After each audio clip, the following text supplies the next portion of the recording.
Assalamualaikum warahmatullahi wabarakatuh.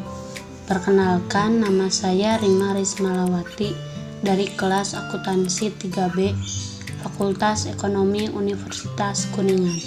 Di sini saya akan sedikit menjelaskan artikel yang saya review yang berjudul Pengaruh Liputan Media, Kepekaan Industri, dan Struktur Tata Kelola Perusahaan terhadap kualitas pengungkapan lingkungan.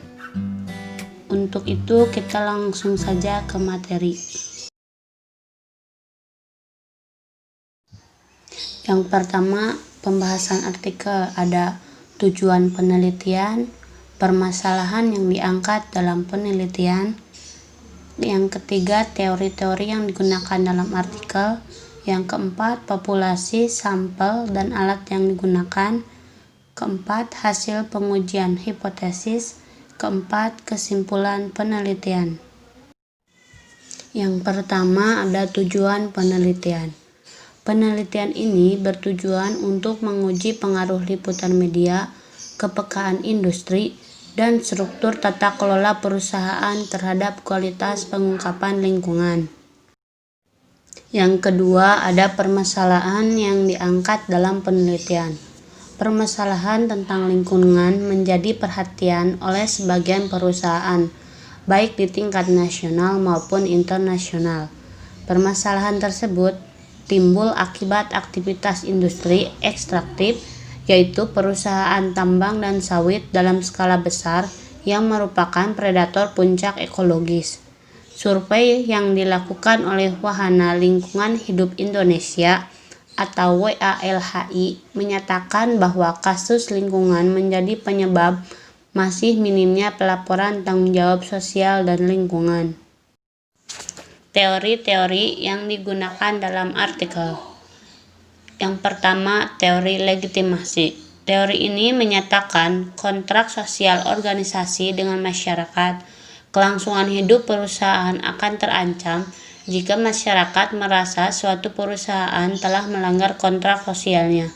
Yang kedua, teori keagenan.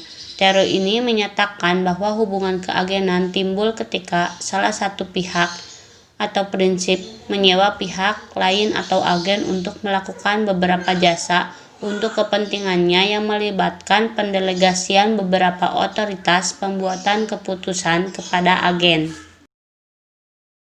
Selanjutnya, populasi, sampel, dan alat yang digunakan. Populasi dalam penelitian ini adalah perusahaan yang terdaftar di Bursa Efek Indonesia tahun 2011, 2012, dan 2013. Pengambilan data selama 3 tahun dianggap sudah merepresentasikan kondisi pelaporan lingkungan di Indonesia dan untuk alasan kebaruan data. Pemilihan sampel mengacu pada penelitian Rupley et al.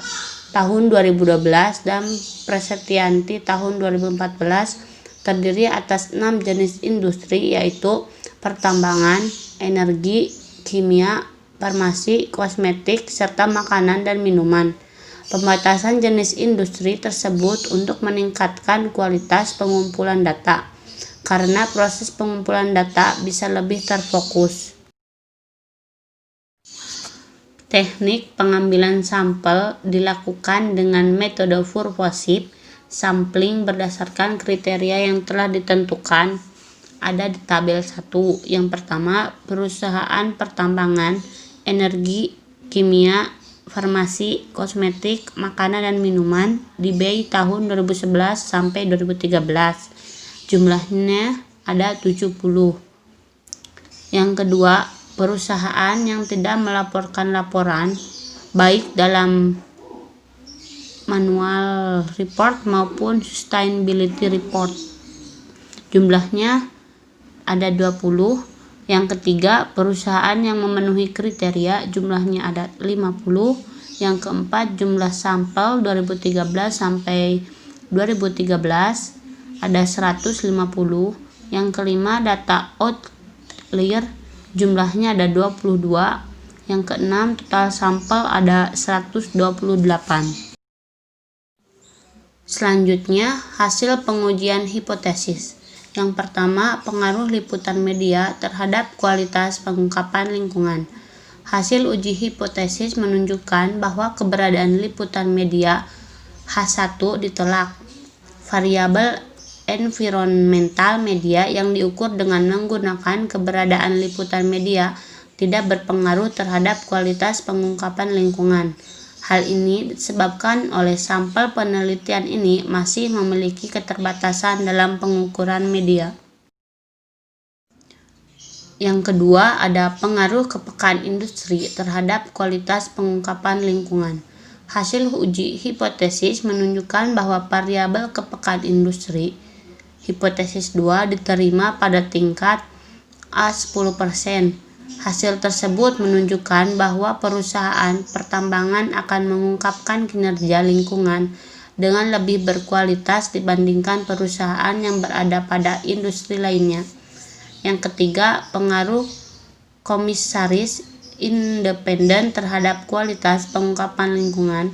Hasil uji hipotesis menunjukkan bahwa dalam model fixed effect, variabel komisaris independen berpengaruh signifikan pada 10% terhadap kualitas pengungkapan lingkungan. Yang terakhir ada kesimpulan penelitian.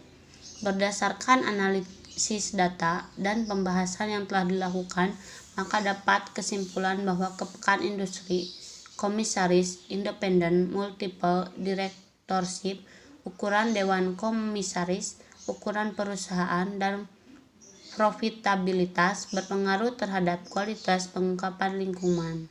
Sementara itu, variabel liputan media, keragaman gender, dan kepemilikan institusional tidak berpengaruh terhadap kualitas pengungkapan lingkungan. Mungkin cukup sekian pembahasan yang bisa saya sampaikan. Kurang lebihnya mohon maaf. Billahi taufiq wal hidayah. Wassalamualaikum warahmatullahi wabarakatuh.